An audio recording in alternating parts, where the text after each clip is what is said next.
Good morning everyone, তোমরা সবাই কেমন আছো? আমি ভালো আছি। আজ সুন্দর একটা দিনে আবার তোমাদের সাথে শেয়ার করলাম। তাড়াতাড়ি স্নান টান করে পুজো দিয়ে নিয়েছি, কারণ আজকে অনেক কিছু রান্নার আছে। সারাদিন কি হবে পুরোটাই তোমাদের সাথে শেয়ার করব। আমি পুজো দিয়ে এসে রান্না বসিয়ে দিয়েছি।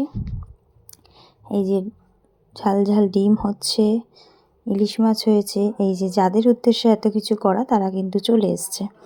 এই যে আমার ননদিনীরা চলে এসছে, এই যে ছোট ননদিনী চলে এসছে, মিষ্টির প্যাকেট নিয়ে একদম চলে এলো। তারপর আমার আর এক ব্লগার ননদিনীও চলে এসছে, ও ব্লগ করতে করতে ঢুকলো। তারপরেই আমার যে উদ্দেশ্যে সব কিছু করা, সব কিছু বেড়ে তাকে ভাত দিয়ে দিলাম। মেনুতে ছিল 5 রকম ভাজা, ডাল, স্যালাড, ডিম কষা, ইলিশ মাছ ভাপা, চিকেন, চাটনি, পাঁপড়, দই, মিষ্টি, সাথে কোল্ড ড্রিঙ্কস। তারপরে সবাই একটু ফটো তুলে নিলাম। আজকের ভিডিওটা কেমন লাগলো